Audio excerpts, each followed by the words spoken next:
हरियाली तीज का पावन पर्व, जो मुख्य रूप से भगवान शिव और देवी पार्वती के अमर प्रेम और उनके मिलन का प्रतीक है, वास्तव में एक गहन कथा है जो त्याग, अटूट विश्वास और सच्ची निष्ठा का संदेश देती है। ये केवल एक त्योहार नहीं, बल्कि एक प्रेरणा है कि कैसे धैर्य और संकल्प से सबसे बड़ी बाधाओं को भी पार किया जा सकता है।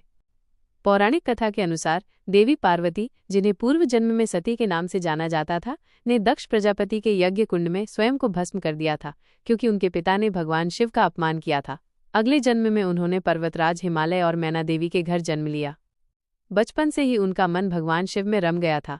वो जानती थी कि उनके भाग्य में भगवान शिव के साथ विवाह करना लिखा है, लेकिन ये मार्ग आसान नहीं था। जब देवी पार्वती विवाह योग्य हुई तो उनके पिता हिमालय उनके विवाह को लेकर चिंतित थे।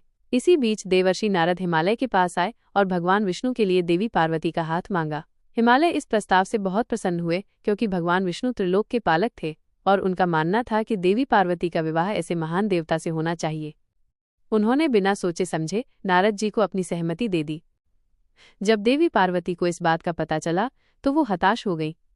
उन्होंने अपनी प्रिय सखी को बताया कि वह केवल भगवान शिव को ही अपने पति के रूप में स्वीकार करेंगी, अन्यथा अपने प्राण त्याग देंगी। उनका प्रेम इतना गहरा था कि किसी और से विवाह करने की कल्पना भी उनके लिए असहनीय थी। अपने पिता और उनके निर्णय से विवश होकर देवी पार्वती ने एक बड़ा कदम उठाया।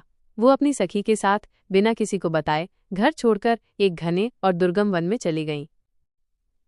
ये वन अत्यंत सुनसान था और वहां केवल जंगली जानवर ही रहते थे। इसी वन में उन्होंने एक गुफा में आश्रय लिया। गुफा में रहकर देवी पार्वती ने भगवान शिव को प्रसन्न करने के लिए कठोर तपस्या आरंभ की। उन्होंने रेत का एक सुंदर शिवलिंग बनाया और उसे श्रद्धापूर्वक स्थापित किया। वो दिन रात उस शिवलिंग की पूजा करती थीं। उनकी तपस्या की कठोरता ऐसी थी कि उन्होंने अन्न और जल का पूर्ण रूप से त्याग कर दिया था।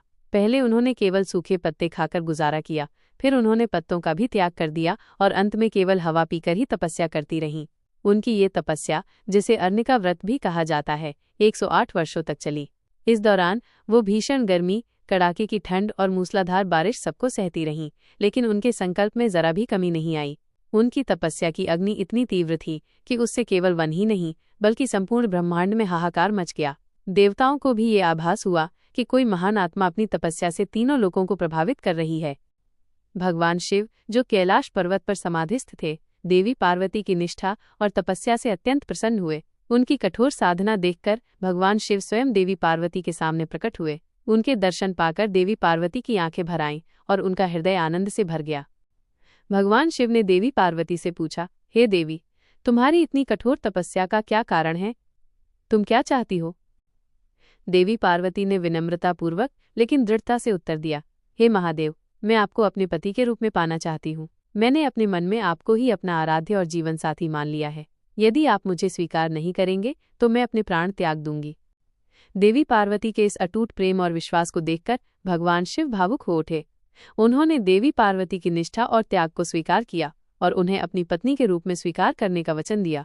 यह शुभ और ऐतिहासिक मिलन श्रावण मास के शुक्ल पक्ष की तृतीया तिथि को हुआ था। ये माना जाता है कि इसी दिन से हरियाली तीज का पर्व मनाया जाने लगा।